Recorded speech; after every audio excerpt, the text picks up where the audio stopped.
Llevar el título de madre, créanme que no es fácil.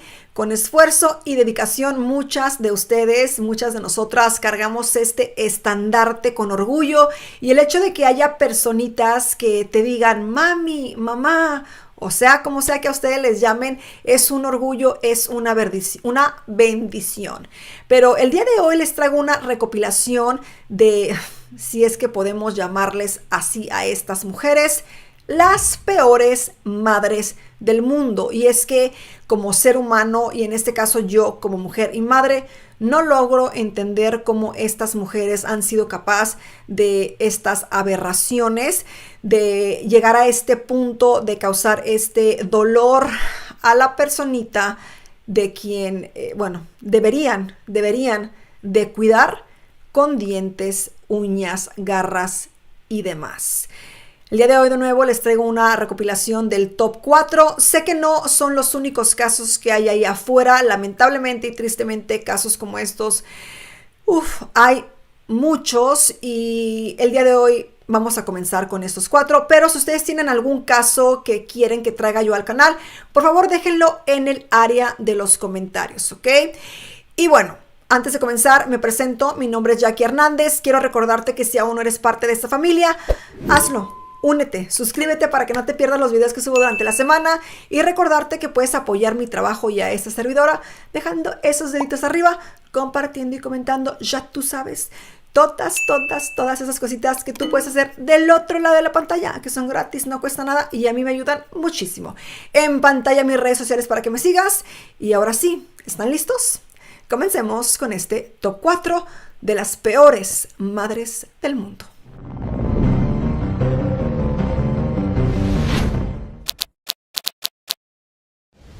Un hallazgo inesperado. Mientras estaban revolviendo la basura en un callejón lateral, Michael Green, Hector Yeso y April Meadow, uno de ellos escuchó un sonido que no pudo identificar de dónde provenía.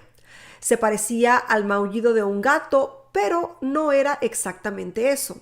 Lo único que se sabía con certeza era que provenía de un ser vivo. Era un sonido agudo y apagado, pero constante.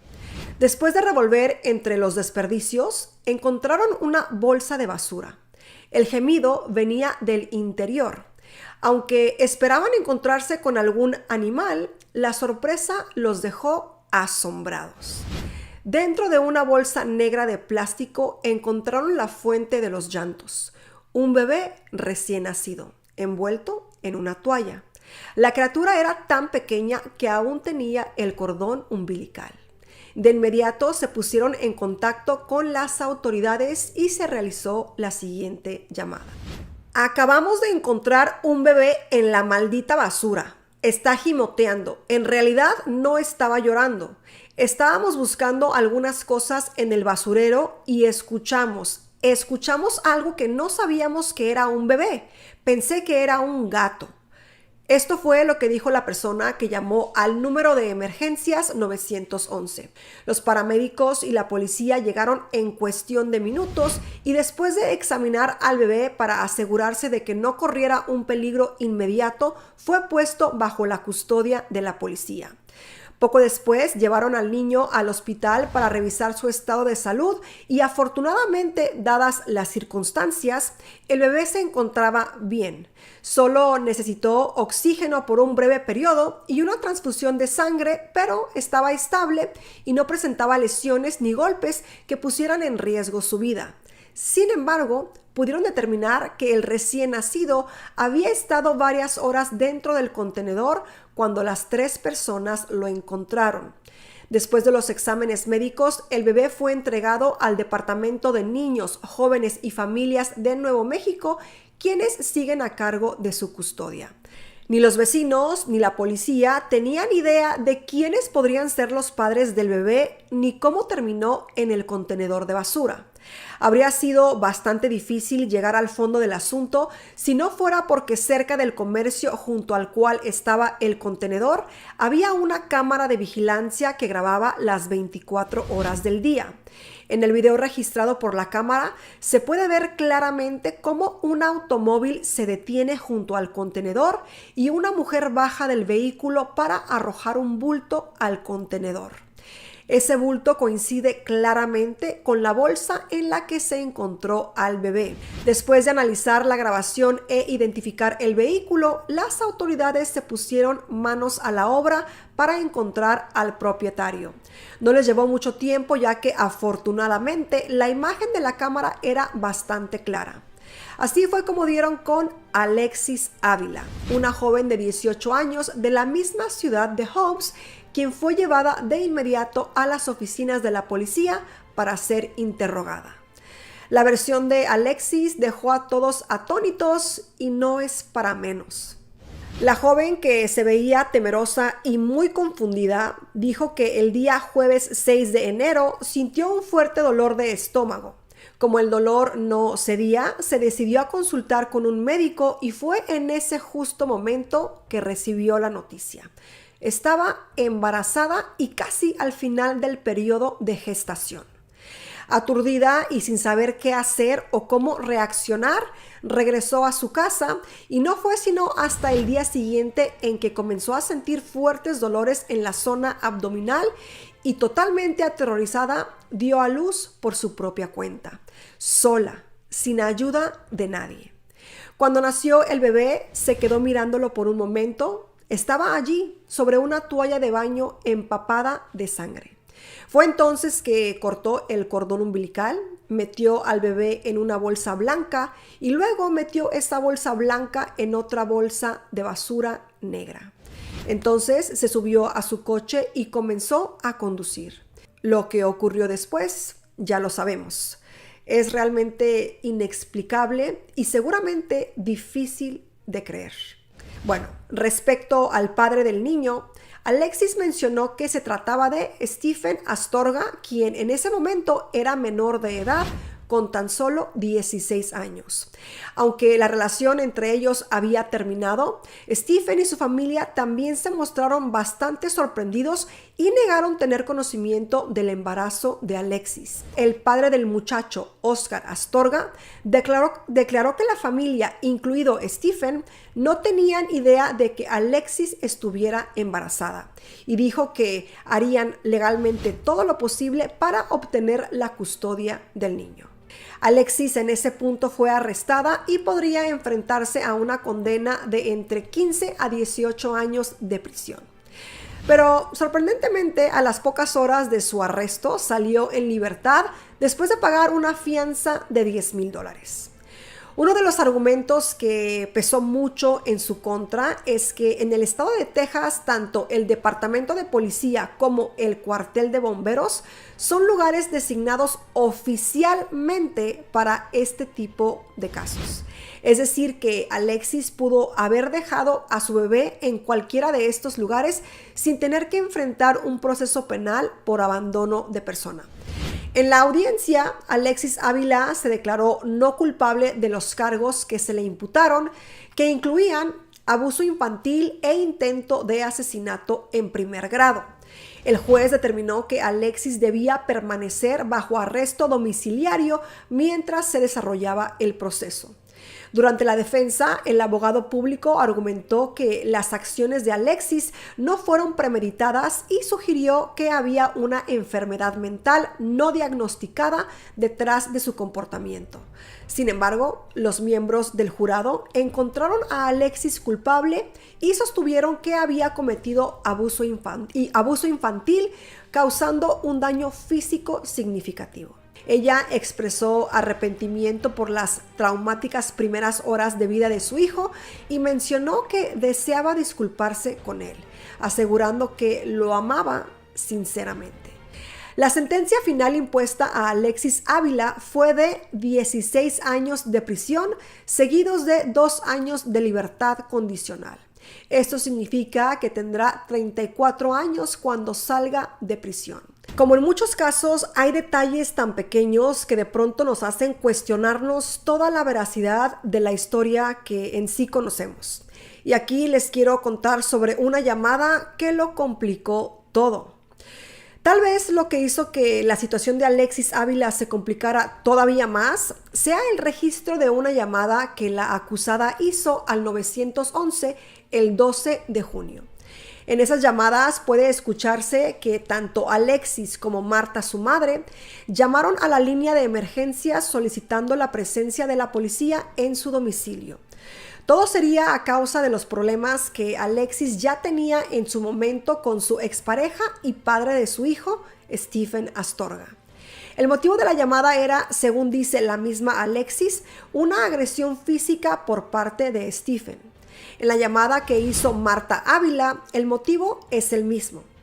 Cuando la operadora le pregunta sobre el motivo de la denuncia, la mujer dice que su hija Alexis estaba en una fiesta de 15 y que, al parecer, Stephen la habría golpeado en la cara. La operadora preguntó si había alguien bajo los efectos de alguna sustancia ilegal, pero Marta no respondió. Se escuchó su voz gritando «¡Paren!» y luego a la misma Marta diciendo «¿Cuál es tu problema, Alexis?». La operadora intenta obtener más información, pero la madre de Alexis ya no presta atención. Continúa discutiendo con alguien más y la grabación capta parte de la conversación. Y es aquí donde surge la polémica, porque lo que se escucha en la grabación del 911 incriminaría a Alexis, ya que demuestra una premeditación total al momento de deshacerse del bebé meses más tarde. Un caso que afortunadamente no fue tan terrible como pudo ser. Y bueno, digo, no tan terrible como pudo ser porque hubiera podido terminar en la pérdida de la vida de este pequeñito.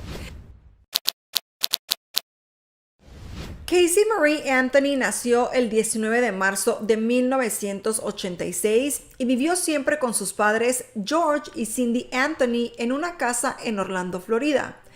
Casey era una buena estudiante en la secundaria, sin embargo, ella había abandonado los estudios sin avisarle a sus padres poco antes de que fuera su graduación.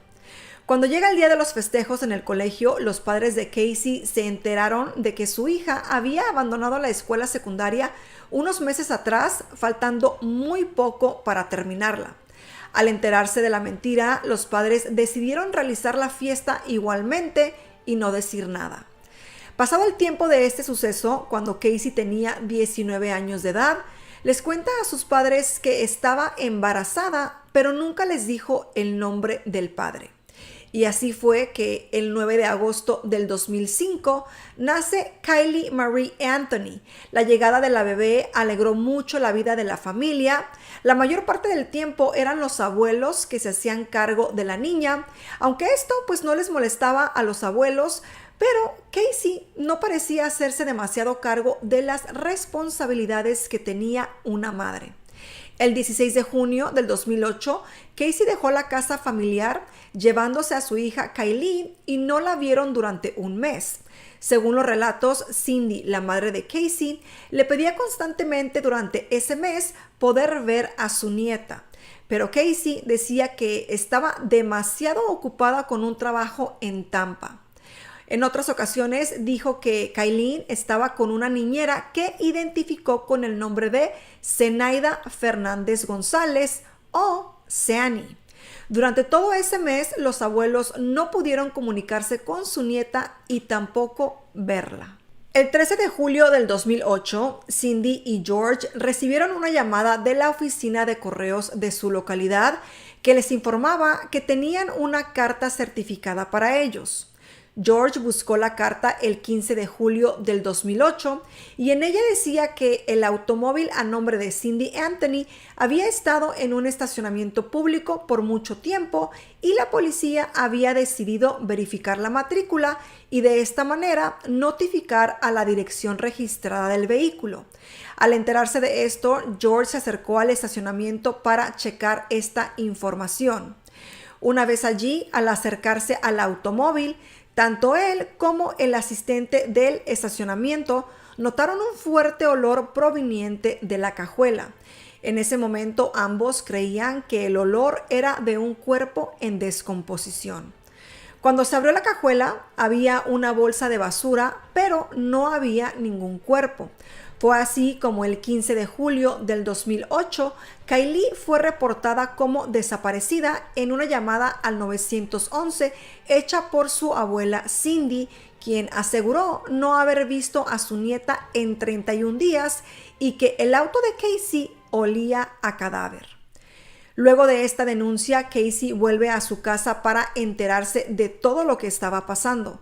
Al llegar la policía a la casa de los Anthony, se dan cuenta que entre madre e hija se gritaban mutuamente y en esa discusión de ambas, los agentes se enteran de que George y Cindy Anthony vivían con ellas, con Casey y su nieta Kylie. Su hija Casey había estado fuera de su casa por semanas y al regresar el día 15 de julio lo hizo sin su hija. A partir de ese momento, la denuncia por auto robado pasa a ser una investigación de persona desaparecida. Cuando la policía le preguntó a Casey por el paradero de su hija, ella contestó que Kylie había sido secuestrada por la niñera el 9 de junio, que había estado tratando de encontrarla y que estaba demasiado asustada para alertar a las autoridades y sabía que si sus padres se enteraban de que su nieta no aparecía, ella se iba a meter en problemas. Así que decidió quedarse con su novio durante ese mes y no decir absolutamente nada. La niñera nunca había sido vista por la familia o por los amigos de Casey.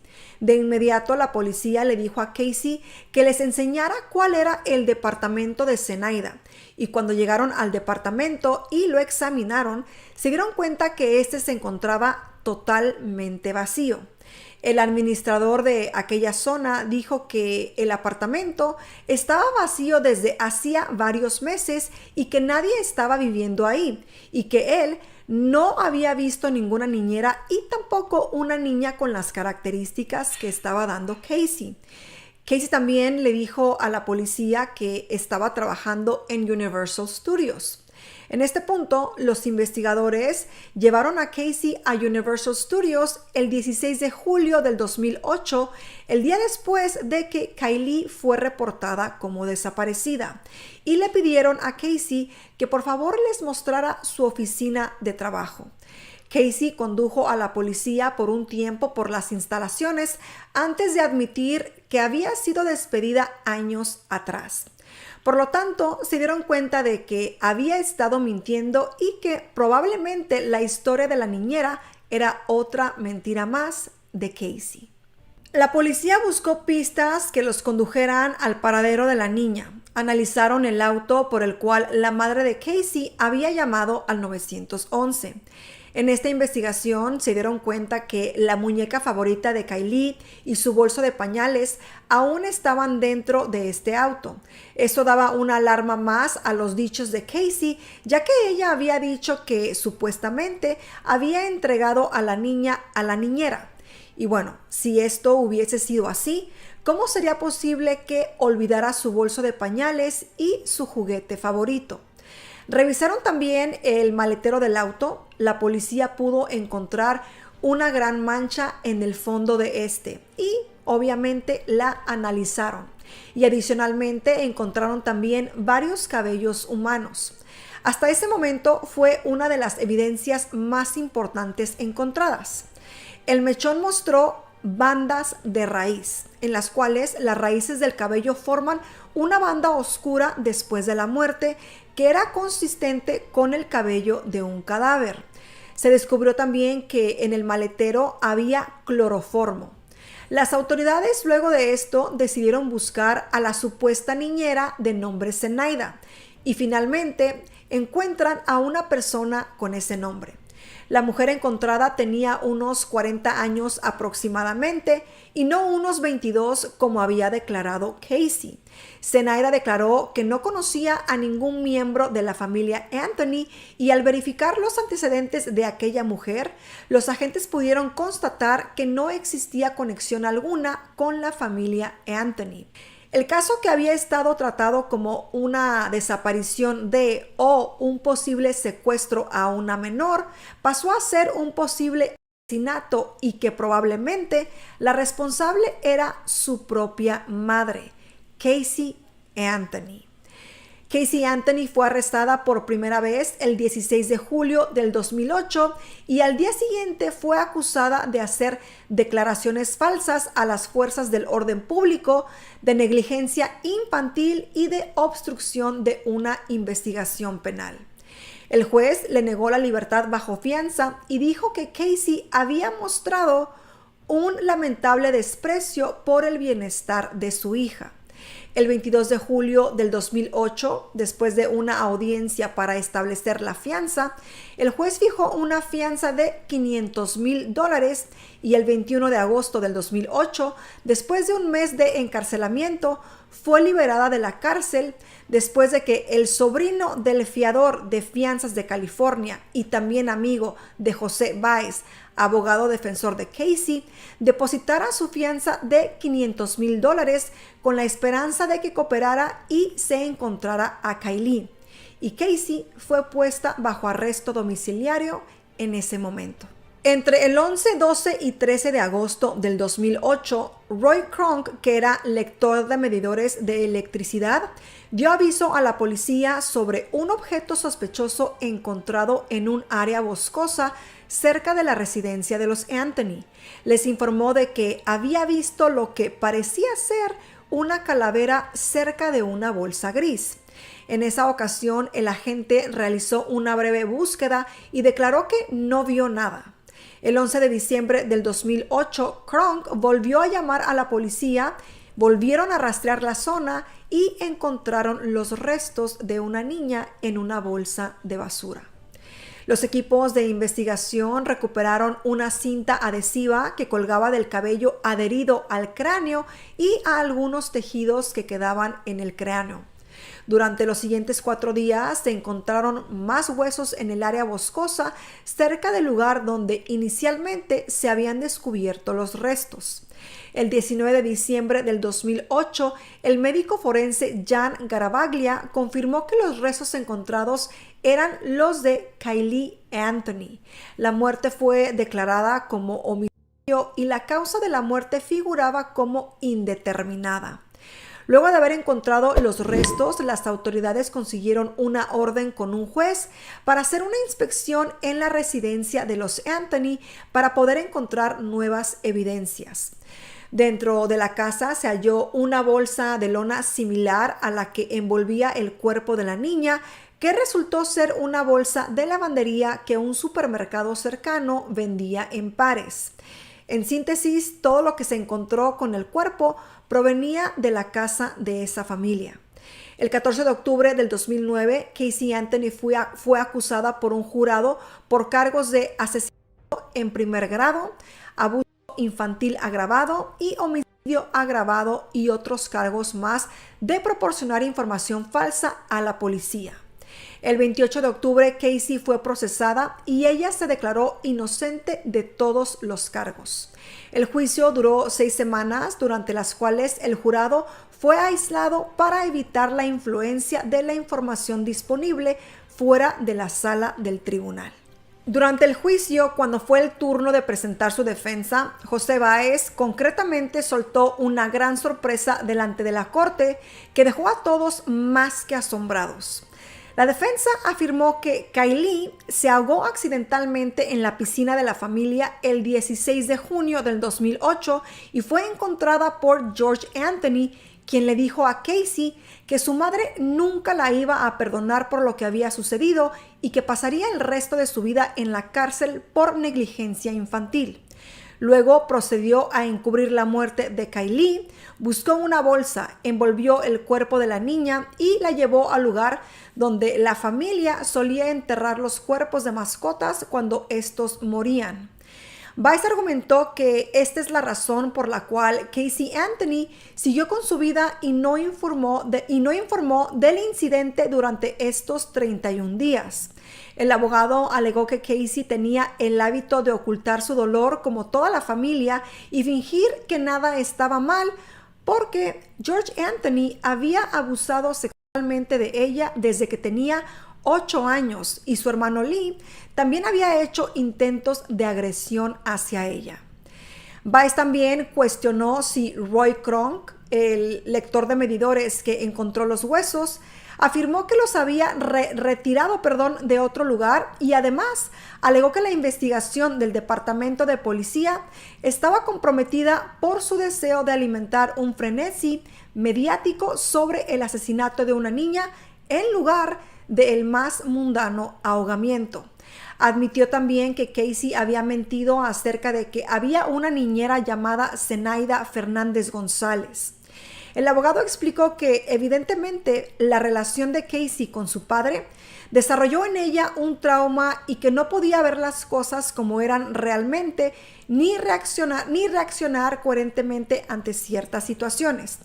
Con pruebas psicológicas, el abogado defensor también presentó ante el tribunal una condición psicológica que Casey padecía, que era la mitomanía. Por esta razón, Casey ocultaba perfectamente en la escuela y en su vida diaria los abusos de los que era víctima en su propia casa, por lo que aprendió a vivir una vida de mentiras y engaños para encubrir la disfunción en el hogar. Incluso, esas mentiras fueron aumentando en la familia, y un claro ejemplo, según el abogado, fue cuando la familia hizo una fiesta de graduación y luego se dieron cuenta de que Casey no había continuado con sus estudios y aún así prefirieron mentir para seguir con la fiesta para que las demás personas no se dieran cuenta. Luego, George Anthony, el padre de Casey, es llamado al estrado donde negó todas las acusaciones hechas por el abogado. Y cuando fue el turno de José Báez de entrevistarlo como testigo, le preguntó si a finales de enero del 2009 había intentado quitarse la vida, a lo que George Anthony respondió que sí, que había viajado hasta Daytona Beach, se había hospedado en un hotel y ahí ingirió unas 70 pastillas con alcohol en un intento por quitarse la vida. Estando ahí, escribió una carta para su familia diciendo que no aguantaba la culpa por no haber hecho más y por no haber evitado la muerte de su nieta. George Anthony se empezó a desmoronar en el juicio y de esa manera José Báez aprovechó esa situación para culparlo a él directamente y mostrar que el intento de suicidio tenía que ver con la culpa de cómo la niña había muerto, que él había presenciado la muerte y que además él había ayudado a ocultar todo esto junto a Casey. Obviamente, después de esta versión en el juicio, las opiniones cambiaron completamente. José Báez tampoco podía demostrar que la niña había muerto ahogada, porque en la bolsa y en las prendas encontradas con el cadáver no había ninguna de sus huellas, por lo que se concentraron en lo que sí tenían, que eran las pruebas que se encontraron en el carro. La policía necesitaba explicar al jurado cómo había muerto Kaylee. Al tomar las muestras del carro se dieron cuenta que había una concentración alta de cloroformo. Buscando evidencia en la computadora de la casa de los Anthony, se encontraron con 122 búsquedas sobre cómo preparar cloroformo en casa. Además, examinando los restos de la niña, se encontraron el hueso del cráneo unido a la mandíbula y una cinta adhesiva. Los forenses dijeron que no había forma que una mandíbula se mantuviera al hueso del cráneo durante la descomposición. La única explicación era que se había fijado la cinta a la boca y a la nariz de la pequeña y esta cinta permaneció allí aún luego de descomponerse el cuerpo. La teoría de la fiscalía era que Casey había usado cloroformo para que Kaylee durmiera y luego tapó su boca con cinta adhesiva y esta era lo suficiente gruesa para tapar las vías respiratorias de la pequeña, lo que le permitió morir de cierta manera mientras dormía. Y luego colocó el cuerpo en el auto con las sábanas de la niña y a su vez dentro de una bolsa de lavandería y lo dejó en el auto. Al parecer, cuando decidió deshacerse del cuerpo, ya se había descompuesto dentro de la cajuela. La fiscalía también llamó a declarar al novio de Casey. Él dijo que en esos 31 días en los que supuestamente estaba desaparecida la niña, nunca vio a Casey llorando ni preocupada. Lo que hizo pensar a la fiscalía es que uno de los motivos que tenía Casey para deshacerse de su hija era porque quería estar con su novio de 20 años y ella quería tener una vida de libertad, ir de fiesta sin pensar en la responsabilidad de cuidar a su niña. Y por eso decidió matar a su hija. Y como todo caso, este tiene un final y a pesar de que no era lo que todos esperábamos, llegó el día de la sentencia. El 5 de julio del 2011, el jurado determinó que Casey Anthony no era culpable de los cargos de asesinato en primer grado, de homicidio agravado de un niño y abuso infantil agravado, pero sí se le encontraba culpable por proporcionar información falsa a la policía.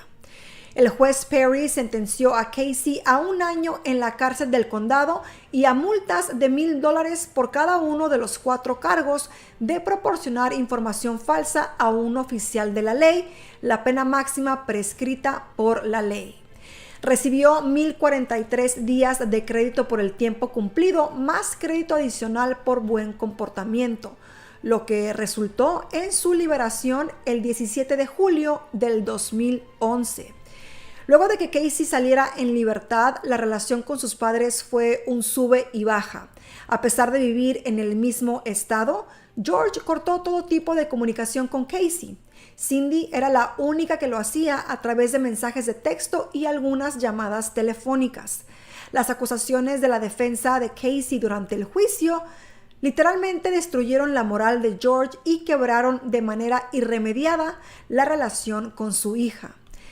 No culpable significa que no se pudo probar. No significa que creamos que es inocente. Claudine Blanchard, conocida por todos como Didi, fue una persona particular desde temprana edad. Muchos de sus conocidos decían que le robaba dinero a sus padres, mentía constantemente, en especial para manipular a la gente a su gusto. A sus 24 años quedó embarazada mientras estaba en una relación con Rod, que tenía tan solo 17 años en aquel entonces. Por esta razón, la pareja decidió casarse y comenzar la vida de familia, aunque esto duró muy poco, ya que se separaron antes del nacimiento de la bebé en julio de 1991. De esta relación nació Gypsy Rose. Esta mujer no tenía la capacidad de trabajar, ya que era una madre completamente dedicada al cuidado de su hija, que padecía de múltiples problemas de salud. Y esto fue algo que se dio desde los primeros meses de vida de la pequeña Gypsy Rose. De hecho, las primeras señales de posibles problemas de salud se dieron cuando la bebé cumplió sus primeros 3 meses en la tierra. Según su madre, la pequeña estaba teniendo problemas que parecían ser apnea de sueño, así que inmediatamente la llevó al hospital. Esta sería la primera vez de muchas que se darían a lo largo de la vida de su hija. Gypsy pasó la mayor parte de su vida en una silla de ruedas luego de un pequeño accidente que sufrió mientras usaba la motocicleta de su abuelo. En realidad, este accidente solamente le dejó un pequeño esguince, pero su madre dijo que necesitaría múltiples cirugías para poder corregir los huesos de la pierna, incluyendo, por supuesto, la silla de ruedas.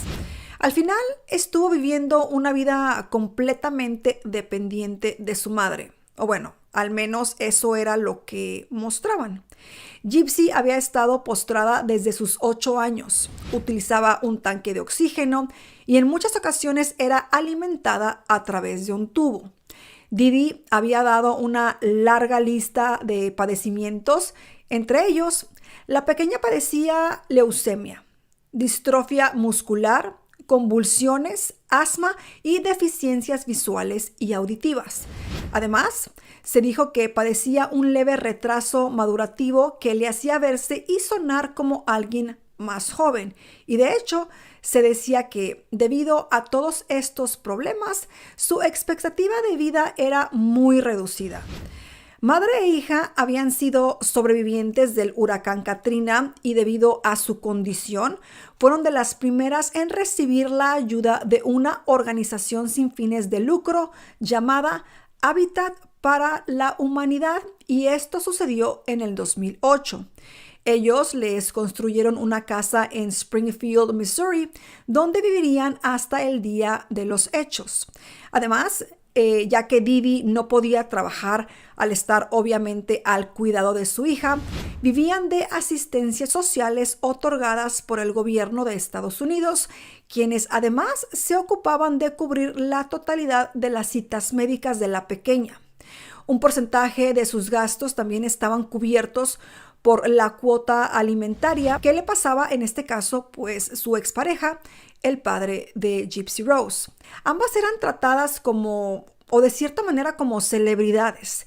Recibían regalos, viajes, hasta se había llamado a Gypsy para que ella diera charlas sobre su enfermedad en distintos lugares. Para completar, Gypsy tomaba muchísimos medicamentos y su madre le había rapado la cabeza. Ya saben, para hacer esto un poco más creíble. Hasta aquí, todos nos podemos preguntar, ¿cómo pasa esto sin que nadie note que es una vil mentira? Pues bien, la madre naturaleza, de cierta manera, era la excusa perfecta para Didi para poder seguir con este malvado plan. Cada vez que alguien le preguntaba por los registros médicos de su hija, ella respondía que se habían perdido durante el huracán Katrina. Si algún médico se pasaba con las preguntas que hacía, simplemente ella cambiaba de especialista. Y es importante también hacer énfasis en esto. Nadie podía estar a solas con Gypsy, ni siquiera su padre biológico, quien, dicho sea de paso, dijo en alguna entrevista que la enfermedad de su hija habría surgido de un día para otro y que él no podía creerlo ni entenderlo, pero tampoco podía preguntar al respecto.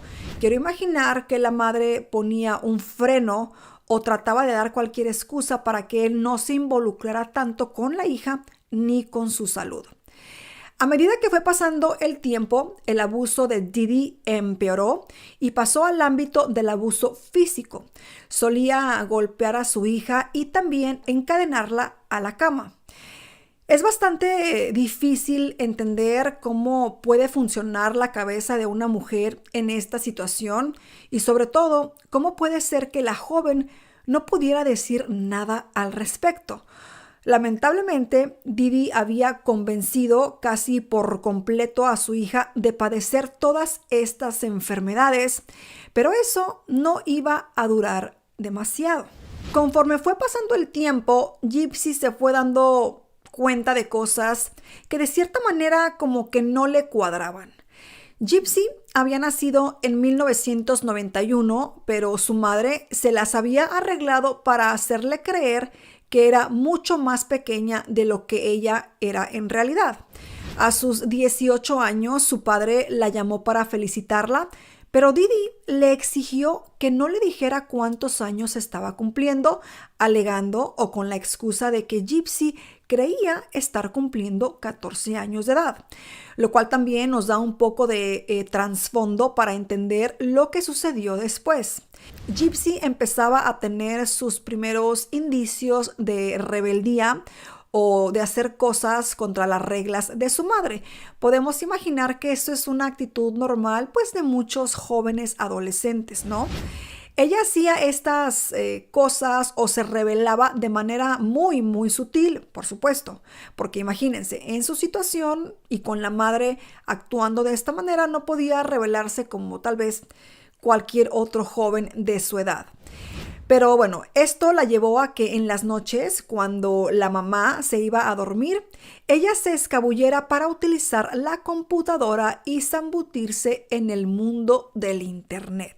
Así, la joven se hizo un perfil en un sitio de citas religioso y ahí conoció a un chico, Nicholas Gadjan de Wisconsin.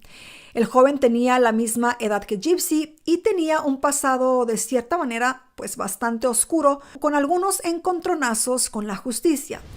Según su familia, también era autista. Nick y Gypsy comenzaron a hablar y su relación comenzó a florecer. Se hicieron cuentas en Facebook donde comenzaron a charlar con más frecuencia y con la privacidad que el sitio de citas pues no les ofrecía. Así comenzó a mostrarle a Gypsy algunas de las cosas que le gustaban, incluyendo el sadomasoquismo. Las charlas comenzaron de cierta manera a subir en temperatura, se enviaban fotos, tenían conversaciones en las que se hacían pasar por diferentes personajes porque era algo que les gustaba en la intimidad. Para ser sinceros, quizás Gypsy no tenía idea de lo que estaba haciendo, ya que no tenía información alguna sobre las relaciones en general. Pero en ese momento para ellos funcionaba y pues era algo que les gustaba. Después de todo, era de cierta manera pues el primer amor para ella, su primera experiencia.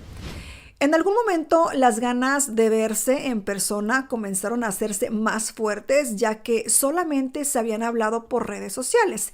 La pregunta era cómo lo harían, cómo se iban a ver. Y la idea fue de que pues se iban a encontrar en un cine. La idea era simular no conocerse y charlar ahí, ya que, pues como pueden imaginar, la madre también estaría presente, ya que no dejaba ni a sol ni a sombra a Gypsy. La idea de cierta manera funcionó, pero a la madre no le agradaba mucho la idea de que un hombre solo y desconocido se sentara con ellas. Según la historia que contó Nick, tiempo después, en algún momento de la película, ellos se escaparon a uno de los baños y mantuvieron relaciones íntimas por primera vez.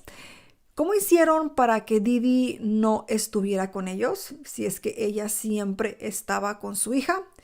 Esta es una gran pregunta que muchos se hacen, pero ninguno de los dos dio respuesta alguna a esta pregunta. La relación entre ambos continuó avanzando y Gypsy comenzó a tener la suficiente confianza con él para decirle lo que estaba sucediendo en su casa, cómo su madre la obligaba a estar aislada de todo y la mantenía como una vil prisionera. Según lo que se sabe de esta conversación, Nick le preguntó si quería que él la salvara desviviendo a su madre y ella le dijo que no sin dudarlo. Pero una noche, poco tiempo después, ambas tuvieron una discusión muy fuerte. Una discusión importante también que terminó con Gypsy diciéndole a Nick que había cambiado de opinión y que quería que él la desviviera. La fecha para llevar a cabo esto sería la noche del 13 de junio del 2015. Nick llegó esa noche mientras Gypsy le enviaba mensajes diciéndole cómo podía ingresar a la casa. En uno de los mensajes le avisó que tenía cinta, guantes y un cuchillo preparado para él. Didi, antes de acostarse, le había dado la medicina a Gypsy, entre las que se encontraba un sedante fuerte que haría que la joven durmiera toda la noche. Aún así, Nick le dijo que se escondiera en el baño y se tapara los oídos para no tener que escuchar a su madre mientras él la desvivía. Una vez que todo estaba hecho, era hora de actuar. El joven fue directamente a la habitación de la mujer. Ella se despertó y comenzó a gritar el nombre de su hija, pero esto fue en vano. Nicolás la apuñaló por la espalda en reiteradas ocasiones. Una vez terminado el acto, ambos regresaron a la habitación de Gypsy, donde volvieron a tener relaciones íntimas. Según ella, forzadas. Según él, consensuadas. Finalmente sacaron $4,000 que estaban guardados en la habitación de Didi y se fueron de la casa. Pasaron esa noche en un motel y de paso enviaron por correo el arma con el que habían desvivido a la madre de Gypsy. Y esto lo enviaron a la dirección de la casa de Nick en Wisconsin. Al día siguiente, ellos viajarían directamente a su casa. Al día siguiente, Gypsy le pidió a Nick que desde su celular hiciera una actualización en el perfil de Facebook de su madre. Y esto con el famoso comentario, "La perra está muerta". Que bueno, este comentario lo hemos visto en reiteradas ocasiones. Así, las sospechas de los familiares y personas cercanas a la familia comenzaron a aumentar. O sea, imagínense ver este tipo de estado o posteo en la red social de Facebook, como que es bastante alarmante. Y bueno, de esta forma decidieron enviar a la policía a la casa de las Blanchard para saber qué había pasado o verificar que todo estuviera bien. El 14 de junio por la tarde fue que se descubrió el cuerpo ya sin vida de Didi en su propia casa. Y aquí entramos un poco en los detalles o la verdad de este caso. Cuando se hizo el macabro hallazgo, muchas de las mentiras que rodeaban a esta pequeña familia empezaban a descubrirse. Para empezar, los policías que llegaron al lugar notaron que la silla de ruedas de Gypsy seguía en su habitación. ¿Cómo se fue si no podía moverse? ¿Había sido un secuestro? ¿Cómo sobreviviría sin toda la medicación que era requerida o que ella tomaba? En ese momento fue que la vecina de las Blanchard, o una de las vecinas, confesó a los oficiales que había hablado con Gypsy en una ocasión y que ésta le había confesado que tenía una cuenta de Facebook secreta y que estaba en contacto con un joven al cual no conocía. Los oficiales corroboraron todos estos datos y fue de esta manera que lograron dar con la dirección de Nick y ahí encontraron a Gypsy, que se encontraba en perfecto estado de salud, caminando sin ningún inconveniente. Lo que quiero imaginar, pues había dejado como que a muchos en shock, ¿no? Ellos tienen la idea de esta niña indefensa que está en silla de ruedas y de pronto, ¡boom!, te la topas y está perfectamente bien y hasta caminando. Así que lo que había comenzado como una situación alarmante para toda la gente de la ciudad, al saber que una niña con tantos problemas de salud se encontraba a la deriva, pasó a ser un caso en el que todos se dieron cuenta que habían sido engañados. O sea, imagínense esto. Entre tantos engaños, se supo que en realidad Gypsy tenía 4 años más de lo que siempre habían mencionado. Incluso ella misma no sabía su verdadera edad. Y también, como mencionamos previamente al padre de Gypsy, creo que es momento también de contar su versión de los hechos. Ron siempre dijo que quería estar presente en la vida de su hija, pero Didi, por alguna razón, no se lo permitía o se lo hacía muy difícil. Y eso era cierto. Incluso muchas personas del círculo íntimo de la mujer decían que lo poco que sabían del padre biológico de la pequeña era que pues este era un adicto y que abusaba física y psicológicamente de ella y que no estaba presente en la vida de su hija. Básicamente era pues una mala persona y no estaba en la vida de la niña. A Gypsy le decía que no tenía por qué mantener contacto con él, ya que él no era una buena persona y que no se podía confiar en él. Obviamente todo esto pues a conveniencia de la historia que la madre quería pues contar, ¿no? Y aquí entramos en el juicio y la condena. Los oficiales tuvieron la posibilidad de interrogar tanto a Nick como a Gypsy por más de 12 horas.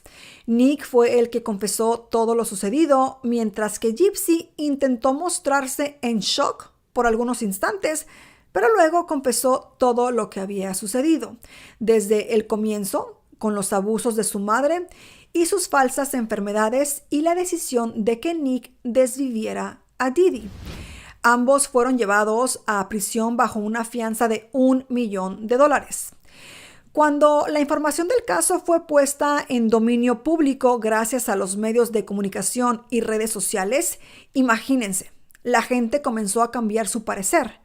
Cuando veían a Gypsy como una asesina, ahora la veían como la víctima de un abuso que pues se le había sometido por parte de su madre. En cambio, con Nick, simplemente veían a un asesino, a un criminal. Y aquí es difícil de pensar si en realidad Nick no fue víctima de un abuso de poder por parte de Gypsy. Durante el juicio, ella reconoció haber convencido a su entonces novio para cometer este acto, aunque, tiempo después hizo más énfasis en que la idea había sido de él. Muchos consideran que ella también pudo haber ejercido algún tipo de manipulación ante él para que él fuese quien cargara con la mayor parte pues de esta condena o de la responsabilidad. Y de hecho, así fue. Ambos fueron declarados culpables del crimen de Dee Dee Blanchard. Nick fue sentenciado a cadena perpetua sin posibilidad de libertad condicional, mientras que Gypsy fue condenada a 10 años en prisión, de los cuales cumplió 8. Gypsy Rose Blanchard salió en libertad el pasado 28 de diciembre del 2023, tiempo antes de su fecha oficial de liberación, y esto pues por buena conducta. Incluso desde antes de salir de prisión, ella ya estaba lista para contar su historia. Ahora, a sus 32 años, lanzó un libro en el que cuenta, a manera de transcripción de entrevistas, lo que en realidad pasó puertas adentro en la residencia Blanchard. En el 2022 se casó en la cárcel de Missouri con Ryan Scott Anderson, quien la esperó pacientemente hasta el día de su liberación y quien ahora la acompaña a todas sus entrevistas. Gypsy está dispuesta a contar la historia tal y como la vivió, ya que dijo que ninguna persona que habló de su caso lo hizo correctamente. Y bueno, por si se lo están preguntando, la salud de Gypsy era completamente normal.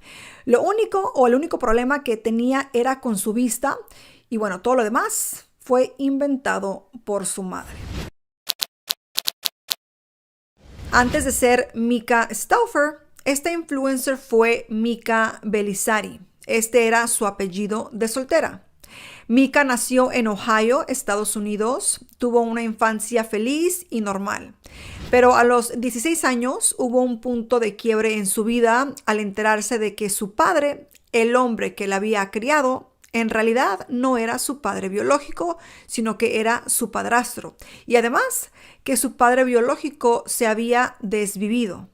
Estos descubrimientos, como pueden imaginarse, la marcaron profundamente en su adolescencia, ya que se había sentido de cierta manera traicionada por las personas que más quería y que eran parte de su familia. Mika siempre había sido una joven muy tranquila y estudiosa, pero esta situación la enojó muchísimo y decidió de una manera irresponsable perder su virginidad para rebelarse en contra de sus padres, quienes al descubrir esta situación decidieron castigarla. No la dejaron salir por un largo tiempo, tampoco la dejaban ver a sus amigos ni ir a fiestas, y las salidas de su casa eran solo para ir a la escuela. Todo ese tiempo libre que tuvo Mika lo dedicó a leer la Biblia y a rezar, cambió sus hábitos drásticamente y se volvió muy devota. Después de graduarse de la preparatoria, decidió estudiar enfermería. Una vez en la universidad conoció a un joven que estudiaba allí. Se enamoraron y ambos comenzaron una relación después de unos meses de noviazgo. Mika quedó embarazada en este punto. Pero lamentablemente el embarazo no llegó a término, ya que Mika perdió al bebé. Ambos estaban bastante tristes por esta pérdida, pero aún querían formar una familia, así que decidieron comprometerse. Al poco tiempo, Mika quedó embarazada nuevamente y en el año 2011 tuvo a su primera hija. En ese tiempo, ella había comenzado un blog donde describía sobre su experiencia como madre primeriza, pero poco tiempo antes de la boda, Mika contó a sus seguidores que el casamiento estaba cancelado y que no se iba a realizar.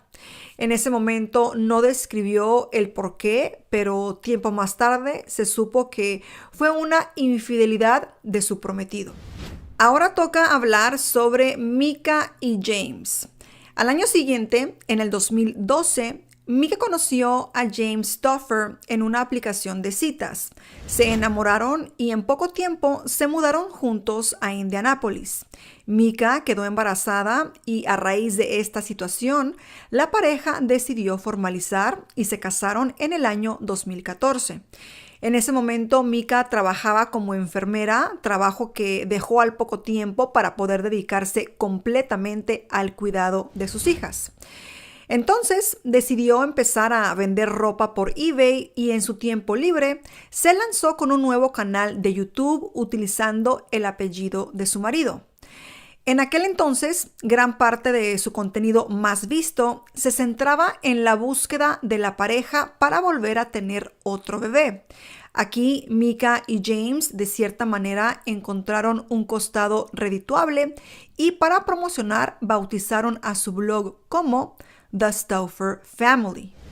Los videos que subían mostraban desde el principio una voluntad de compartir de cierta manera momentos profundos, personales y familiares. Algunos blogs titulados como Prueba de embarazo en vivo o Estoy embarazada recibieron cientos de miles de vistas. Eran una pareja joven y atractiva, dedicada el uno para el otro y a sus hijos, sin perder el sentido del humor. Mika se inclinó a la decoración, la cocina y la crianza de los hijos. James, por su parte, era un superpadre, un compañero devoto y con una energía infinita para el trabajo y la familia, que de hecho ella lo supo describir en uno de sus videos como el hombre de sus sueños. En este punto, todo marchaba muy bien en la vida de los Stauffer. Mientras sumaban nuevos hijos a la familia, también incorporaban seguidores a sus redes sociales. Mika, habilidosa blogger, empezó a dedicarse a esto de tiempo completo. Filmaban y subían a internet todo lo que hacían. El crecimiento de los niños, sus emociones cotidianas, los nuevos test de embarazo, sus desayunos, hasta la limpieza de la casa. De esta manera, sus seguidores empezaron a multiplicar ya que realmente encontraban interés en el contenido. Mika y James habían comprendido la dinámica de la web y ya planeaban lo que podían otorgar en términos económicos en este mundo virtual. El éxito llegó acompañado de sponsors. Las marcas los querían tener, querían trabajar con ellos y se habían convertido en una atractiva y simpática pareja norteamericana dedicada a la crianza de sus hijos. Perfeccionistas en la estética, se mostraban como unos superpadres. El día de Mika arrancaba, por decirlo así, en la cama al despertarse. Cuando se maquillaba, cuando vestía a los chicos, cuando cocinaba, era casi como un tipo reality familiar perfecto. James también había iniciado su propio canal que llamó Stauffer Garage, donde daba consejos y grababa la limpieza de sus automóviles. La pareja había relatado en uno de sus videos que querían tener entre 6 y 7 hijos. Un día Mika contó a sus seguidores que en realidad ella deseaba adoptar, pero en ese momento reconoció que James no estaba del todo convencido. Y en lugar de hablarlo en privado como lo haría cualquier familia o cualquier pareja, Mika le pidió a su esposo enfrente de las redes sociales que lo considerara y lo pensara, ya que la adopción era realmente importante para ella. Finalmente, James estuvo de acuerdo con su esposa y en el año 2016 la pareja publicó un video anunciando sus planes de adoptar. En contra de los consejos de las agencias y de los especialistas, detallaron la adopción internacional que querían concretar. Los expertos en adopción no ven con buenos ojos compartir información sobre la adopción de un niño antes de que éste ingrese con la familia, ya que la publicidad de una adopción puede poner en peligro los trámites burocráticos. Pero sin prestar atención a estas restricciones, Mika igualmente comenzó a marcar la decisión de la pareja como un paso que estaban llamados a dar. Se enfocaron en China, un país que entonces estaba revisando sus protocolos de adopción internacional y empezaba a exigir más a los aspirantes a padres. Los Stauffer tuvieron que elegir entre dos opciones dentro de la adopción. La primera eran niños que tenían afecciones no demasiado severas y la segunda eran niños que padecían algo mucho más serio y que esto implicaría mayores cuidados. Si bien al comienzo eligieron la primera opción, Más tarde, por razones que no dejaron muy claras, se decidieron por la segunda opción. Mika miró cientos de fotos de chicos que esperaban ser adoptados hasta que se encontró con el niño que ella y James adoptarían y lo llamaron Huxley. Esta noticia también la publicarían en sus redes sociales, comunicando a sus seguidores que estaba muy feliz porque habían encontrado a su siguiente hijo. Relató que el niño tenía un tumor cerebral y que los médicos le advirtieron los desafíos que podría tener. Los Stauffer llevaron el expediente médico de Huxley a su médico para que éste lo revisara, pero el médico, al evaluar las imágenes, les desaconsejó de la adopción, ya que el caso era realmente grave. Pero por alguna razón Mika estaba decidida y así lo hizo saber a sus seguidores con las siguientes palabras. Sin lugar a dudas, sabíamos que, sin importar en qué estado llegara, lo amaríamos. En todo caso, mi hijo no se puede devolver, aclaró finalmente. Fue en ese entonces que la pareja solicitó a su audiencia dinero para costear los gastos de su viaje. En un video pidieron a sus seguidores que donaran $5 para piezas de rompecabezas que una vez ensambladas revelarían la foto de Huxley. Y bueno, de esta forma recaudaron dinero para los costos de este viaje. Recaudando el dinero, en octubre del 2017, Mika y James, junto a sus 3 hijos biológicos, viajaron a China para buscar al nuevo integrante de la familia. El video del viaje de adopción de Huxley tuvo más de 5,5 millones de visualizaciones. Subieron imágenes de la familia en el avión, de Mika maquillándose en el hotel y, por supuesto, la familia conociendo por primera vez en persona a Huxley.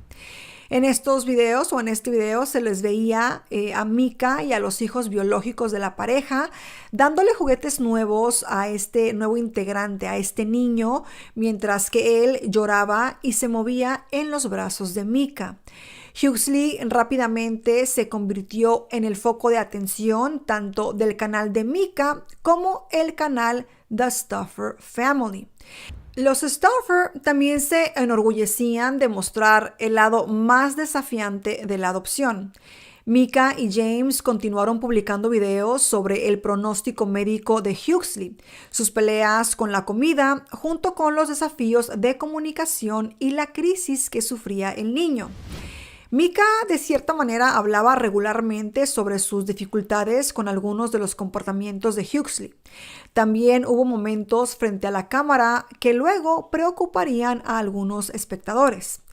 En un video, Huxley apareció con el pulgar vendado, aparentemente para evitar que no lo chupara. Según declaraciones de Mika, el niño se chupaba tanto el dedo que se lo dejaba casi en carne viva y con ampollas, y es por eso que, le vendaban el pulgar. En el primer año con Huxley, el canal de Mika creció a más de 400,000 suscriptores y su marca de blogger sobre familia y estilo de vida, que defendía la adopción con necesidades especiales, se expandió rápidamente. Los videos de Huxley les permitieron ingresar a un nivel más elitista de youtubers familiares y pronto Mika comenzó a atraer patrocinadores. A medida que los perfiles de YouTube de la pareja crecieron, también creció su estilo de vida. En el 2018, la pareja compró una casa en un suburbio exclusivo de Columbus, que, este contaba con múltiples chimeneas, un sótano terminado con una barra y una gran sala. Y también añadieron un Range Rover y un Mercedes, y eso se comenzaron a ver en sus videos. Los Stauffer compartieron sus planes de adoptar otro niño, pero en cambio, al poco tiempo de este anuncio, Mika contó a sus suscriptores que estaba embarazada de su 5º hijo, situación que compartió con imágenes de ella haciéndose una prueba de embarazo y esperando los resultados. Lamentablemente, esta alegría se vería de cierta manera interrumpida cuando unas semanas después la pareja apareció nuevamente frente a la cámara. Con los ojos hinchados y entre lágrimas, revelaron que Huxley había sido diagnosticado con trastorno del espectro autista nivel 3. Esta es la forma más severa en la que los retos en la comunicación pueden durar toda la vida. Mika describió esta noticia como realmente difícil de digerir. James les dijo a los espectadores que habían muchos desafíos que no compartieron en el blog, que de hecho en China les habían dicho que Huxley conocía el alfabeto y que ya decía varias palabras en su idioma nativo, pero que en realidad nada de esto era cierto. Los Stauffer colocaron a Huxley en preescolar con 30 horas de terapia en el hogar a la semana y continuaron registrando la historia de su familia. Mika compartió sus luchas en varias publicaciones para padres y sostuvo que los desafíos valían la recompensa. Sin embargo, a medida que pasaron los meses, Huxley comenzó a aparecer con menos frecuencia en los videos. Los Stauffer intentaron explicar por qué el niño no estaba tan presente como antes. Mika dijo que a menudo tenía crisis nerviosas, que estaba teniendo problemas con su comportamiento, y James aportó su relato haciendo un video en donde contó por qué a veces trataban a Huxley de manera diferente. Explicó que acostaban al niño más temprano que a sus otros hijos, no solo porque su desarrollo era más inmaduro y necesitaba conciliar el sueño más temprano, sino porque requería atención adicional durante el día y este horario de cierta manera le dio a la pareja tiempo para poder pasar con sus otros hijos. En el año 2020, Mika anunció en su Instagram que necesitaban un descanso y por eso habían decidido viajar a Bali y que iban acompañados solo de su hijo más pequeño. Desde que habían adoptado a Huxley, el éxito en los videos de Mika y James, como pueden imaginarse, había aumentado sustanciosamente y bueno, con esto también las ganancias. Mika inclusive había contratado a un gerente para que se encargara de todos los mensajes directos de las empresas que querían trabajar con ella. Como pueden ver, todo este contenido realmente les benefició de cierta manera. Canales crecieron, redes crecieron y también sus finanzas aumentaron mucho. Después de que esta pareja regresa de sus vacaciones, sus seguidores comenzaron a notar que ya no estaban subiendo videos regularmente como pues lo hacían anteriormente y en los videos que subían ya no aparecía Huxley. No se le veía ni en sus historias ni en las publicaciones, situación por la que sus suscriptores de cierta manera comenzaron a sospechar, ya que Mika publicaba todo el tiempo y de repente pasó a no publicar nada en meses. Los seguidores comenzaron a preguntar sobre el niño, primero en el Instagram de Mika. El matrimonio ponía excusas lógicas como por ejemplo que Huxley tenía que estar más aislado por sus problemas de autismo, pero las preguntas persistieron y la pareja comenzó a ignorar los comentarios. Incluso Mika creó un tercer canal centrado en consejos financieros que llamó Cash Crash y dejaron de subir videos al canal familiar. O sea, pueden imaginar cómo la gente pues encontraba todo esto bastante sospechoso. Sus seguidores continuaron con las preguntas y de cierta manera exigían explicaciones de dónde estaba Huxley. Haciendo publicaciones donde etiquetaban a sus patrocinadores, los Stauffer ya estaban en el ojo de la tormenta. La presión y la insistencia eran tanta que finalmente Mika y James rompieron el silencio. El martes 26 de mayo del 2020, los Stauffer grabaron un video al que titularon Actualización sobre nuestra familia. En él revelaban que el niño ya no estaba más con ellos. Ambos aparecían sentados en una cama y de cierta manera parecían estar tristes, angustiados y de esta manera explicaron a sus seguidores que la adopción había terminado.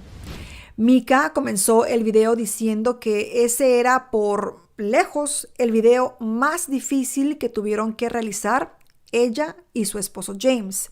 Él, por su parte, hizo hincapié en que a veces los procesos de adopción internacional no son lo transparentes que deberían de ser y que los cuidados especiales para Huxley eran mucho más de lo que les habían dicho que se precisarían.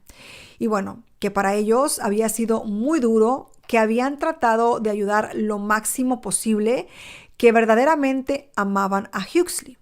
Expresaron que en un comienzo se habían mantenido callados porque no querían poner en peligro la transición del niño a su nueva familia.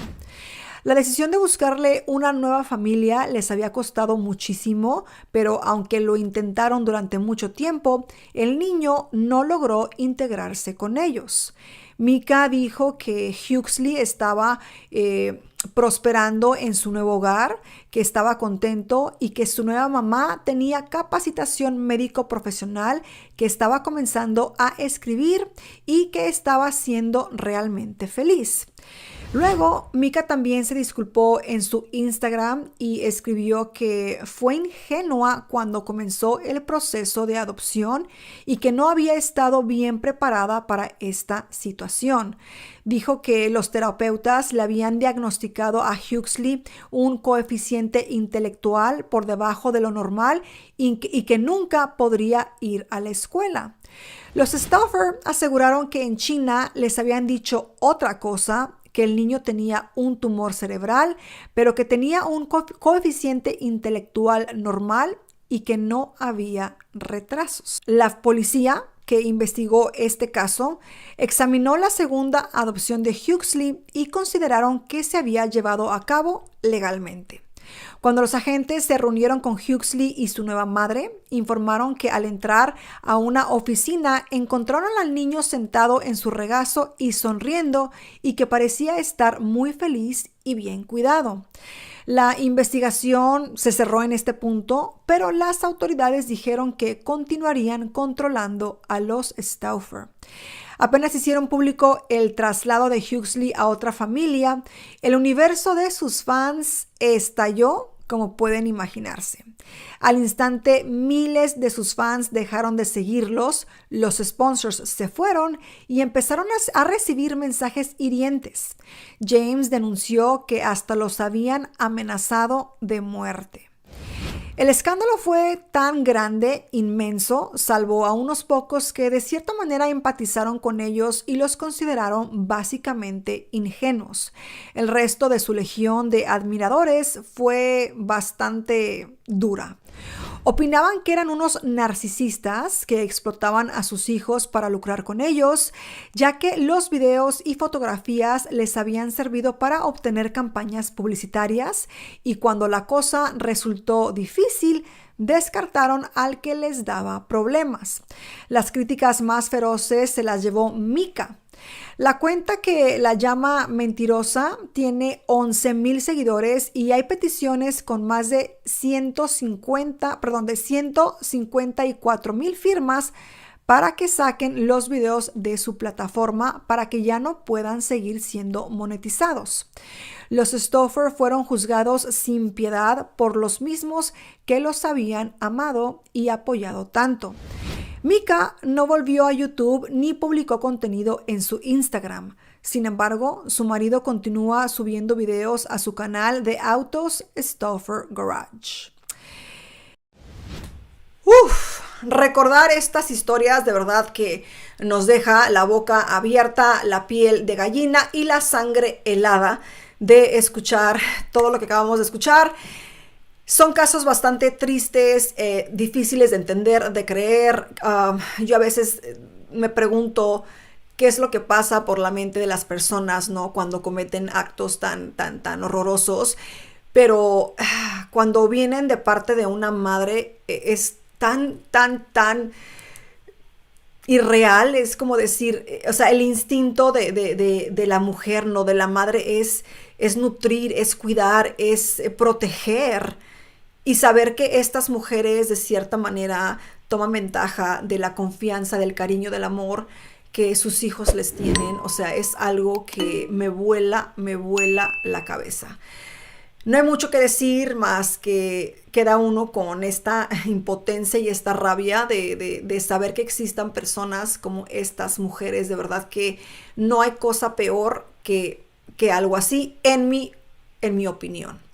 Pero bueno, este fue el video del día de hoy. Espero que les haya gustado. De ser así, recuerden dejar el emoji que ven aquí. Y no se vayan sin dejar sus deditos arriba, sin compartir. Y si comentan, por favor, háganlo con mucho respeto. Recuerden que estas historias no nos pertenecen ni a ustedes ni a mí. Así que hay que tener mucha cautela a la hora de comentar. Y bueno, eso es todo. Nos vemos en un próximo video. Les mando un beso y los quiero muchísimo.